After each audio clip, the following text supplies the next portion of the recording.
ఆకాశం క్రింద భూమికి పైన కోట్ల కొలది పుష్పాలు ఉన్నాయి. అయితే ఈ కోట్ల కొలది పుష్పాల్లో తామర పుష్పం ప్రత్యేకమైనది, యునిక్. దీనిలో ఉన్న ప్రత్యేకత ఏంటో తెలుసా? ఇది పుట్టేది బురదలో, త్రాగేది బురద నీళ్ళు, పెరిగేది బురదలో. అద్భుతం. బురద మాత్రం తనకు అంటుకోకుండా పవిత్రంగా బ్రతుకుతుంది అది. నేనంట, దేవుడొక్కడు నీకు తోడుగా ఉంటే నువ్వు బురదతో నిండుకున్న లోకంలోనే బ్రతుకుతావు. బురదతో నిండుకున్న వ్యక్తుల మధ్యలో నువ్వు తిరుగుతావు.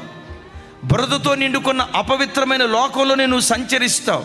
నిజంగా దేవుడొక్కడు నీకు తోడుగా ఉంటే తామర వృక్షం అభివృద్ధి పొందినట్లుగా పరిశుద్ధతలో నీ బ్రతుకులో నువ్వు అభివృద్ధి చెందుతావు. బురదతో నిండుకున్న వ్యక్తుల మధ్యలో నువ్వు బ్రతికిన పాపపు బురద నీ కంటకుండా నీ జీవితాన్ని పవిత్రంగా నువ్వు కాపాడుకోగలుగుతావు.